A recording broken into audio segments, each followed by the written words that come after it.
Olá, meu nome é João Paulo, eu sou assistente social do CREAS, Centro de Referência Especializado de Assistência Social. Olá, eu sou a Marielle, eu sou psicóloga do CREAS. A gente vai falar do Junho Violeta.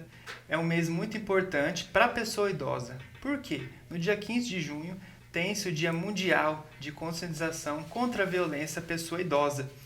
Aí quando a gente fala em pessoa idosa, Marielle, quem são as pessoas idosas? Quando a gente considera pessoa idosa?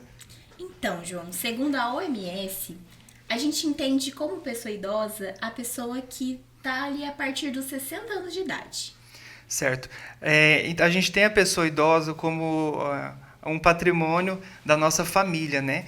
Todo familiar tem uma pessoa idosa no seu meio, a gente convive, ou que não seja familiar, seja amigo. Quando a gente fala assim de ter um familiar por perto, como que é essa convivência, né? A gente convive com a pessoa idosa, mas assim, qual que é a nossa relação de contato com ele? Como que é ser um idoso, né? Para quem a gente não tem essa percepção, né, Marielle? Você tem um pouquinho disso para nós, né, de explicar como que é a gente ser uma pessoa idosa. Então, o envelhecimento ele é um processo, né, João? Então, a gente não tem uma única forma de ser uma pessoa idosa. Então, a gente tem exemplos ali no CREAS que a gente atende, exemplos na nossa família, né? Por exemplo, eu tenho uma avó que tá chegando nos 95 anos, ela é totalmente lúcida, assim, ela não tem tanta dificuldade de mobilidade. Mas a gente atende pessoas ali no CREAS que já são até mais novos, né, João? Tem ali entre os 70 e 65 e já tem alguma dificuldade de mobilidade, alguma questão assim também, Limitação, né? limitação. Então isso pode dificultar essa pessoa se autogerir também, né, João? Então, muitas vezes, uma pessoa mais velha não precisa de ajuda em certos quesitos e pessoas mais novas precisam. Por isso que a gente entende como um processo que é diferente para cada um e a gente tem que pensar individualmente qual que é a necessidade de cada pessoa, né? Esse que é o ponto, né? A gente percebe que os idosos têm limitações, né? E são de vários tipos, seja ela cognitiva, seja física, seja uma limitação a questão no cuidado do dia a dia, né? Que a gente vê muito isso lá no CRES, realmente. É a questão do autocuidado e dos familiares ajudarem esse idoso a gerir seu sustento, seu cuidado. Tem idoso que precisa ter um cuidado de banho, né, Mariela? Um cuidado, às vezes, só de ajudar na refeição. E a gente pensa assim, olha, como que a gente vai fazer para a gente proteger esse idoso para que não incorra em violências? Porque são vários tipos de violência, né? E o que é o que a gente mais vê ali no CRES, né, Mariela? A negligência, né? Que é um tipo de violência contra a pessoa idosa. E temos também a violência econômica, que é um dos principais que a gente vê, né?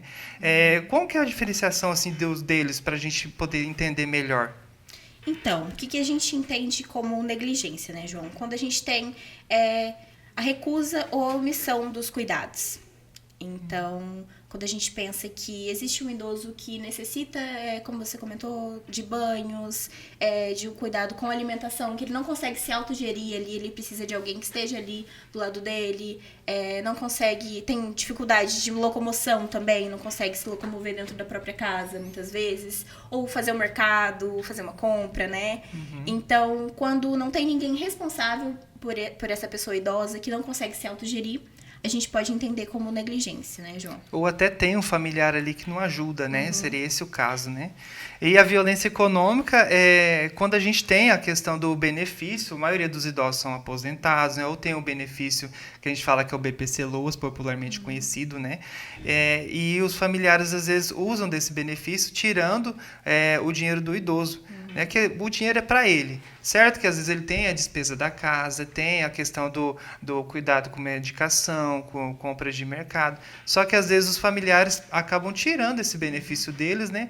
E isso é um tipo de violência, porque o idoso deixa de ter aquele dinheirinho para ele fazer alguma coisinha legal com ele, um lazer, né?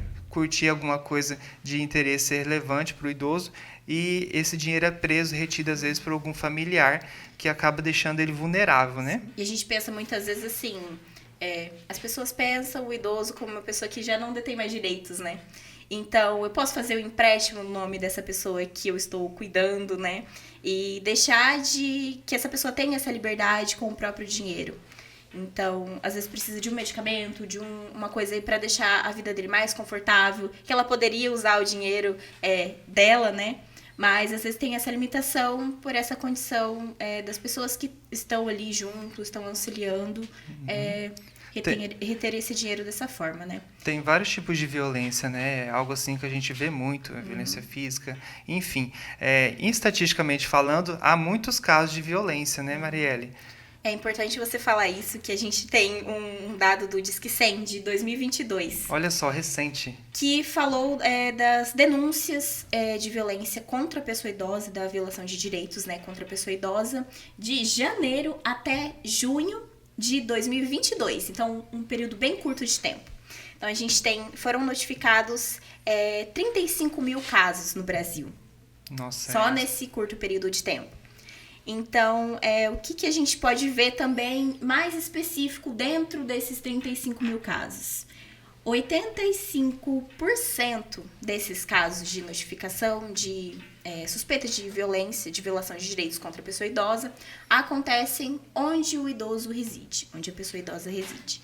Então, onde acontece essa violência, da maioria das vezes, na casa da pessoa. Então, é muito difícil, assim, de identificar também. E quem que são esses, a maioria dos casos, quem são esses agressores, né? Esses suspeitos? São, em primeiro lugar, filhos, em segundo, vizinhos e os netos. Porque se a gente pensa, é dentro da casa, então quem tá violando esses direitos, né? É a pessoa do próprio convívio da pessoa idosa, né? Pessoas da confiança da pessoa, né? Então, por isso que é muito difícil também a denúncia. Porque é alguém que... é a pessoa que cuida de você e muitas vezes essa pessoa viola seus direitos. Tem muita questão também de violência psicológica, dos gritos, das ofensas, né? Que é difícil para aquela pessoa que está precisando de cuidado lidar, né? É o que a gente tem que pensar o seguinte, é um número estatístico muito alto, né? É um número muito recente. O 15 de junho é o Dia Mundial e a gente usa esse dia para fazer uma campanha, né? Literalmente, o dia 15 de junho é um dos dias principais, mas o mês de junho inteiro é o mês de campanha para a gente estar fazendo essa mobilização a todos os familiares. Porque o idoso em si, ele tem, a maioria das vezes, ele tem a percepção dos seus direitos, mas quem não tem é quem cuida dele, quem está presente, né, Marielle? A gente tem essa questão aí do idoso estar precisando de um apoio da família e não tem. E o que a gente deixa de orientação para a pessoa idosa na questão dos cuidados para si, né? O que a gente teria de orientar para um idoso para ele poder ter mais cuidado com si mesmo, né? No dia a dia, na sua casa? Então, a gente tem a questão da autonegligência também, né? Que é quando a pessoa idosa tem alguém que auxilie ela, só que ela não aceita alguns tipos de cuidado, né? Que a gente entende que é difícil também. Ali você passou a sua vida inteira não dependendo de ninguém para nada, e agora você tem algumas perdas, né? Tanto cognitivas, que são naturais do envelhecimento, né? Desse processo, tanto de mobilidade e tudo mais. Então, é difícil reconhecer que você precisa de ajuda, que você precisa aceitar que essa pessoa vá e te dar um banho, por exemplo, né? Eu imagino que não seja nada fácil. E assim, algumas dicas que a gente pode dar, que é bem importante, que assim, eu bato no tecla bastante até com as minhas avós, assim, que às vezes a pessoa tem dificuldade de mobilidade e seria bom ela usar uma bengala, por exemplo. Aí a pessoa fica naquela, não quero usar bengala, não constrangedor, vergonha, não precisa, né? A gente entende, só que assim, para mobilidade seria importante. É um apoio a mais, né? né? Apoio. Calçados emborrachados também, que tem maior aderência, né, João? Pra não escorregar, porque a gente sabe que as quedas, elas podem ser muito difíceis, assim, quando você é idoso. E causam lesões sérias, né? Esse processo de recuperação também, né? Quando existe alguma fratura, uma quebra de osso, né? Então, corrimões na casa. Existem muitos acidentes na hora do banho.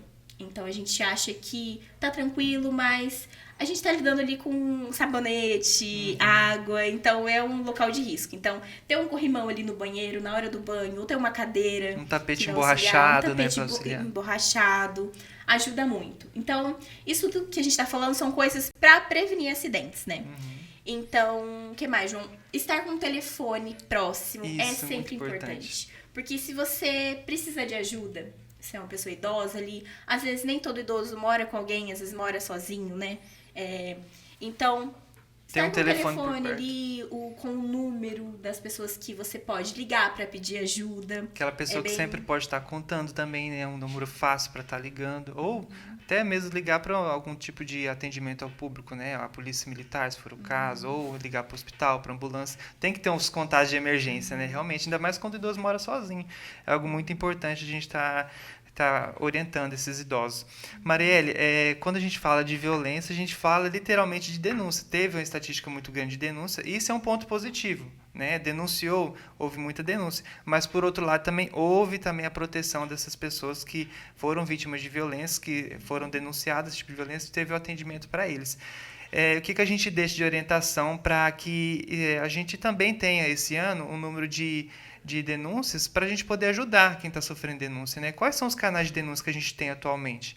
Acho que o principal, assim, é o Disque 100, que é onde o Disque 100 ele recebe denúncias diversas de violações de direitos. Então, dentre essas violações, tem a violência contra a pessoa idosa, né? Aham. O Disque 100, você não precisa ter crédito para ligar. Você pode fazer uma denúncia anônima, né, João? Denúncia anônima. E qualquer pessoa pode denunciar, né? Aham. Literalmente, qualquer pessoa que tenha conhecimento do tipo de violência Pode pode ser a denunciar. pessoa que está sofrendo a violência, algum vizinho que está presenciando, pode ser alguém da família que, assim, quer denunciar, entende que isso é errado, mas não quer se indispor. Então, é feito uma averiguação do caso a partir dessa denúncia, né? A gente investiga, né? O legal do Disque 100 porque ele resguarda o sigilo de quem está denunciando, né? Vamos supor que a pessoa não quer se identificar, mas conhece um idoso que está sofrendo violência, maus tratos, o abandono, né? Auto se negligenciando, que não quer nem cuidar de si mesmo, né? Dá para ligar lá, denunciar, passar o endereço, se sabe o nome, melhor ainda, né? Desse idoso, que as autoridades vão tomar as medidas de proteção contra essa pessoa idosa, né?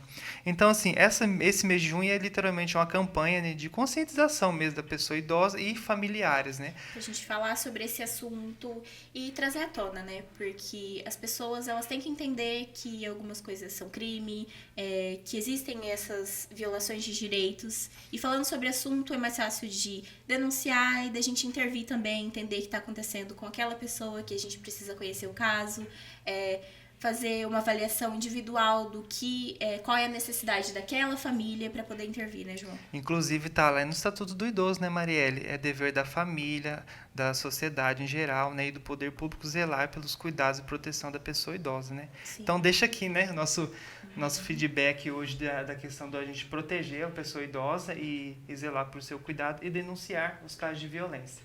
Muito obrigado, pessoal. Tchau.